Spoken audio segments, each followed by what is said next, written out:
After Kevin reunited with Charlie in the forest, everyone returned to the backyard and relaxed together again by the fire pit. Kevin noticed that Charlie was not responding to his commands as usual, and that he was using the backyard as a toilet. Rita assured Kevin that it was an accident, and Ava added that there was no way to truly verify if this was the case.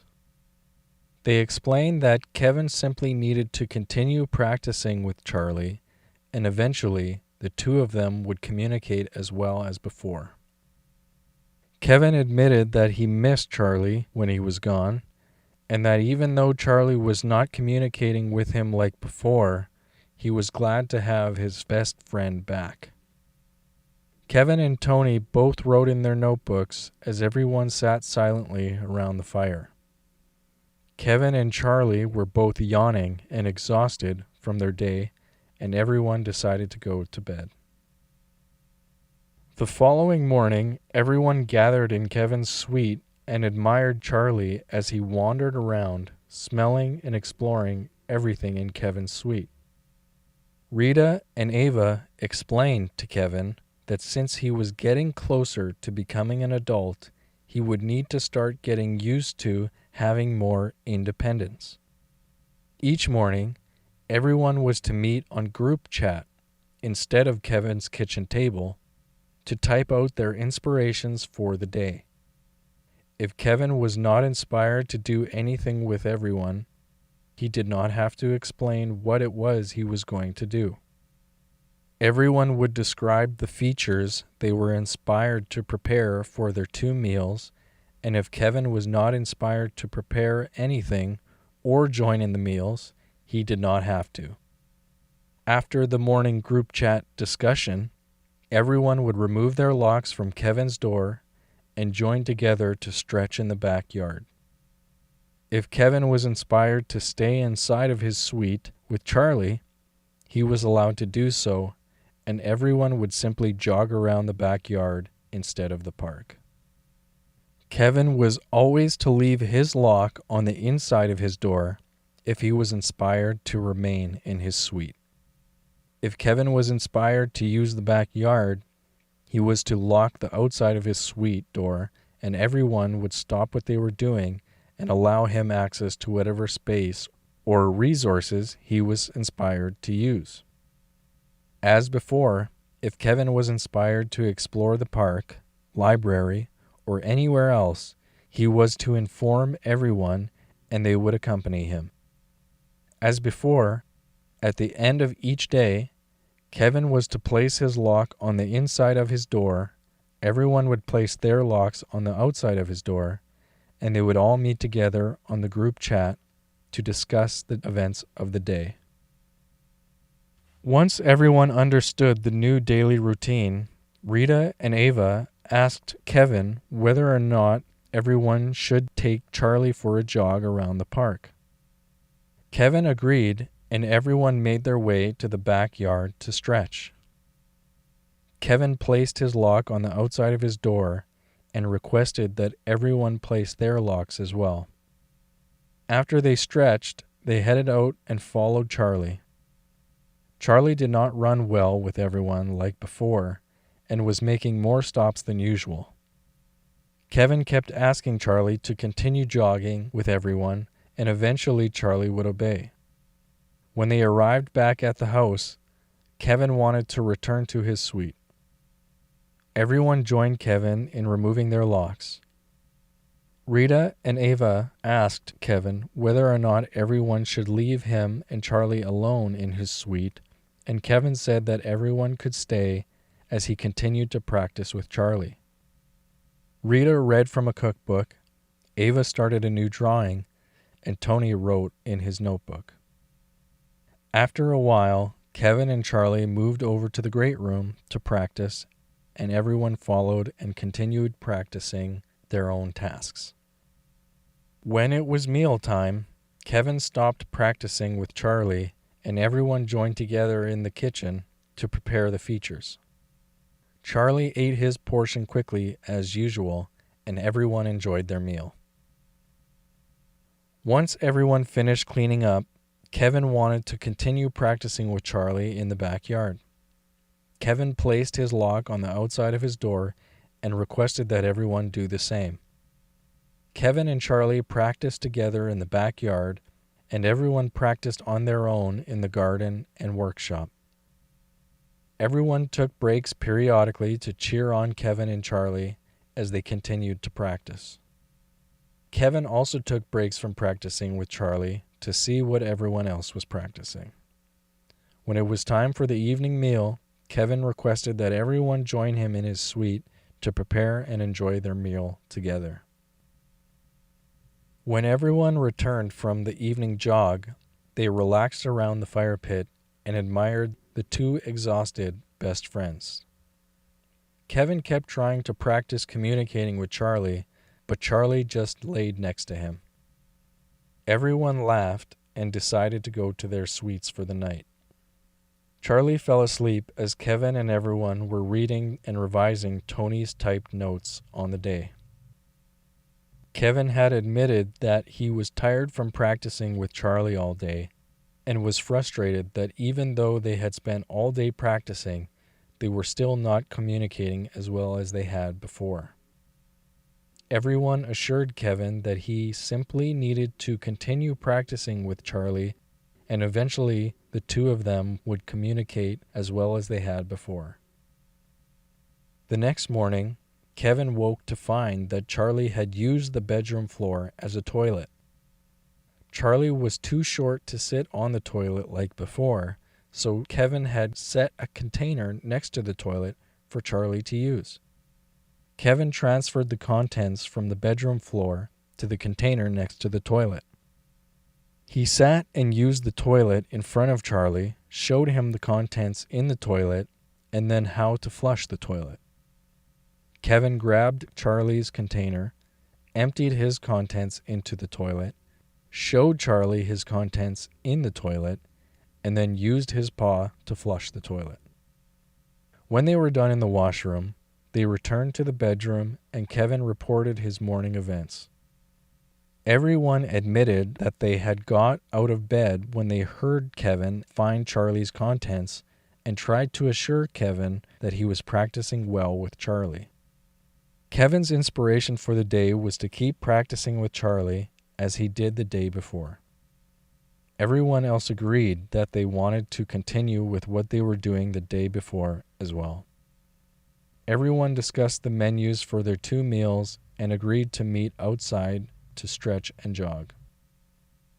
Their jog around the park was similar to the day before, with Charlie making many stops to smell and explore, as well as using the park as a toilet. When they returned to the backyard, everyone continued to practice their inspirations on their own and checked on everyone else periodically. At meal times, everyone joined together in Kevin's suite to prepare the features. When the meals were done, they continued to practice on their own. At the end of the day, when they were relaxing together around the fire pit, Kevin admitted that after all his practicing, he could see no progress with Charlie, and he questioned whether they were still best friends. Rita and Ava assured Kevin that all the practicing he was doing with Charlie was working, even if it was hard to see the progress. They told Kevin that, like always, he was being a great best friend to Charlie, and that continuing to practice with Charlie would eventually result in a return to the great communication they had before. Kevin cried and nodded as he listened to Rita and Ava. He rubbed Charlie's back and laughed as Charlie licked his face. Kevin admitted that he missed the communication he used to have with Charlie. He was very worried they would never be able to communicate well again, and they would no longer be best friends. Rita and Ava continued to remind Kevin of all the practicing he had done with Charlie before, and how much whistling practice he had done before he ever started to communicate well with Charlie. Kevin cried and laughed as he listened, and Charlie continued to lick his face. Tony gave Kevin 2 thumbs up, and Kevin smiled and nodded. Tony flexed his arm and pointed at Kevin, and Kevin laughed and flexed both of his arms. Kevin said he felt exhausted, and everyone decided to go back to their suites for the night. The days that followed were nearly identical to the 2 which preceded them. Everyone continued to jog and eat together and spend the rest of their time practicing on their own. Kevin and Charlie continued to struggle with their ability to communicate with one another. Charlie would not respond to the calls Kevin was making and continued to place his contents everywhere except his container next to the toilet. Each evening, everyone would join together at the fire pit, and Kevin would cry in frustration as he explained his lack of progress with Charlie. Each passing day, Kevin grew more exhausted and frustrated from all their practicing and lack of progress. Kevin eventually stopped reading and typing the events of the day at nighttime, so Rita and Ava read them aloud as Kevin laid in his bed. After a few more days of no progress, Kevin woke to find Charlie's contents on the bedroom floor. He yelled into the camera that him and Charlie were not best friends anymore, and he wanted Charlie to leave his suite and for everyone to leave him alone. Everyone went down and unlocked the door, and Kevin began to place Charlie's bowls and beds and other items outside. After Kevin had removed Charlie and all his belongings from the suite, he slammed the door and placed his lock on the inside. Everyone took Charlie and his belongings to the workshop and watched Kevin on the monitor as he laid in his bed and cried. Everyone moved to the backyard and stretched and began to jog around. Tony held on to the container that Kevin had been using for Charlie's toilet. Charlie followed along with everyone as they jogged, and when he stopped to smell something, everyone stopped and jogged on the spot. When Charlie stopped to relieve himself of his contents, Tony held the container to catch them. When Charlie was done relieving himself, they showed him the contents in the container, and everyone cheered and rubbed his back and gave him a small treat to eat. Everyone continued to play and practice with Charlie in the backyard until it was time to prepare their next meal. Everyone returned to their suites, and Rita and Ava asked Kevin if he would like to join everyone in preparing features for their next meal. Kevin continued to lay in his bed with his back to the monitors and did not respond. Everyone began to type their thoughts and feelings on the situation to each other and agreed to leave Kevin alone as they had previously agreed. They decided on what they were going to prepare for their meal and agreed to meet in the workshop to prepare it together. As they enjoyed their meal, they watched the monitor and saw Kevin had not moved from his position in bed. Everyone returned to the backyard with Charlie and played and practiced as they had done earlier. They would periodically take breaks to check on Kevin with the monitor in the workshop. When it was time to prepare the next meal, everyone returned to their suites and noticed that Kevin was sitting and eating at his desk. They also noticed that Kevin had the dictionary and his notebook opened on his desk. Everyone waved at their cameras, and Tony showed Charlie on his. Kevin waved back at everyone and continued to eat and look at his group chat monitor. They began to type to Kevin, asking about his day and what he was eating. Kevin did not respond to their questions, but continued to concentrate on the group chat. Tony suggested that Kevin was most likely reading the previous group chats on his monitor and could not see the questions they were currently typing. Everyone continued to type out the events from their day as usual and discuss the features they were going to prepare for their next meal. They agreed to join together back in the workshop to eat and then continue playing and practicing with Charlie afterwards. When it was time to relax by the evening fire, everyone returned to their suites to find Kevin still concentrating on the group chat. Everyone waved at their cameras and Tony showed Charlie on his. Kevin smiled and waved back at everyone and continued to concentrate on the group chat, periodically checking the dictionary and writing in his notebook. They continued typing to Kevin, asking him about his day and whether he wanted to join everyone in the backyard to relax by the fire. Kevin did not respond to their questions and continued to concentrate on his monitor. Everyone decided to leave Kevin alone and join together to relax by the fire. After a while, they noticed the light turn on in Kevin's kitchen, and he stood at the window and waved. Everyone waved from the fire and waited, and soon the kitchen light went out again. Everyone decided to return back to their suites for the night and place their locks on Kevin's door. Everyone waved to each other on their cameras and typed out the day's events and their thoughts and feelings. They watched Kevin concentrate and periodically laugh and write in his notebook. The weeks that followed were nearly identical to the previous day. Every time they would type to Kevin to see if he wanted to join them in their daily activities, he was unresponsive and concentrating on the group chat. Everyone continued to discuss their plans for each day in the group chat without Kevin's input. Everyone continued to jog and practice around the backyard with Charlie, and when he had to use the toilet, they would hold the container underneath him to catch his contents. When they did not catch the contents in time, they would sound and look disappointed at Charlie, and he would whine and bow his head in response.